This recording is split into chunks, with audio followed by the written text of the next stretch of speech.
өлтіріп кетті. Оқиға орнында Итан мен Бенджи болған деген болжам бар. Ханли ол екеуінің ісін арнайы жасақ бөліміне тапсырды. Итанды олардан бұрын табу керек. Хабарласқан себебім сол. Түк қызық емес. Бер қараша. Сен бер қара. Мен Итанды білем.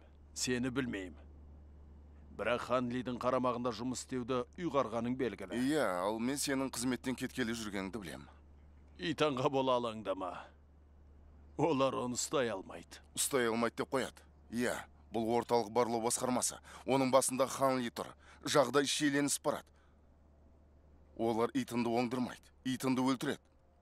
Бенджиді де өлтіреді. Біз екеуін олардан бұрын табуға тиіспіз. Көмектесесің бе?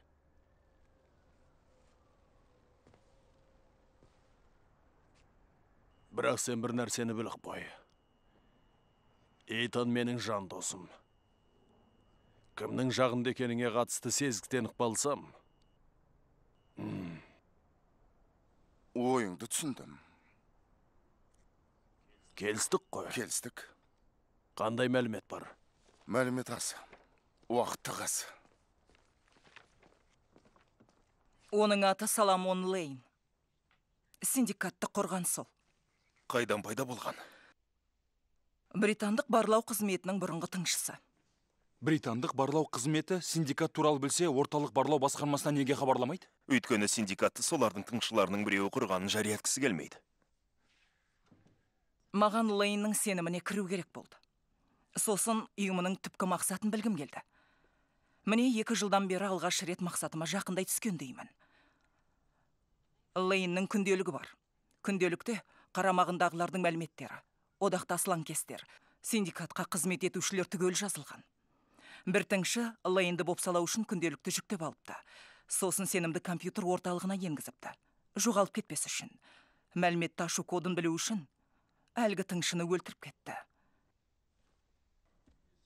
Сонда Лейнді жоқ қылатын кілт компьютерде ғой. Ол соны қолға түсіруді көздей ме? Солай ма? Кілтті алуға ол біреуді жіберсе қайтеді? Жіберді. Мені жіберді. Сендерге бірден айтам.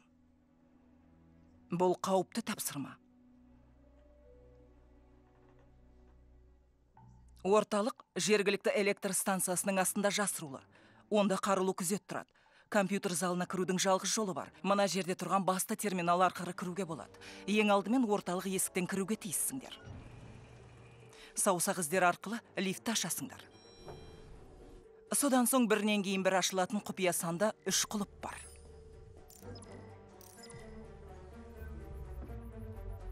Журналда ұрлап алған тыңшының кейпін танытам. Әрберден кейін бетперде кием.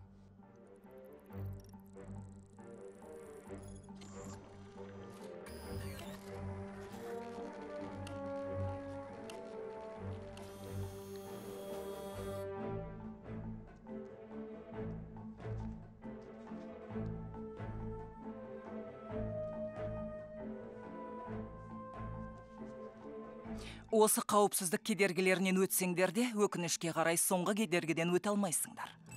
Ол адамның жүрісін анықтайтын құрылғымен жабдықталған. Тіпті бет әлпетті тану құрылғысынан да мықты. Бейнекамера адамның жүрісін, сөйлеу мәнерін, іс-қимылын, бет қимылдарына дейін жазбай таниды. Кіруге тиым салынады.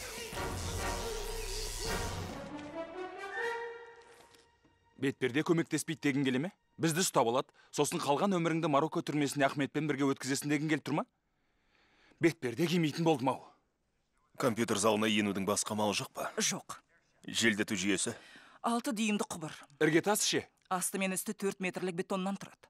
Кабельге арналған канал ше?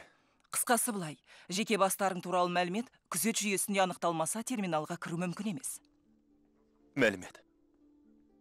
Мәліметтер қайда сақталады? Күзет мәліметтерді сұйық салқындату массивінде автономды түрде сақталады. Мына жерде, торустың ішінде. Сұйық салқындату, сонда ол судың астында ма? Иә. Түсінікті.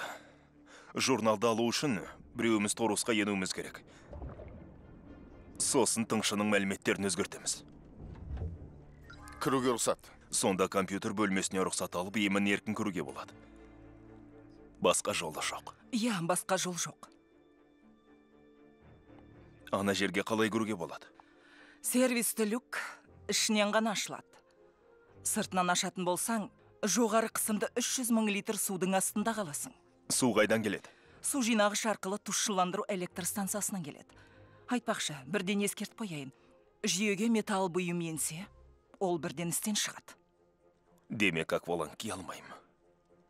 Иә, Ал су жинағыштан сервис люгіне дейін қанша уақытта жүзіп баруға болады? 2 минутта. Су көлемінің өте көп екенін ескерген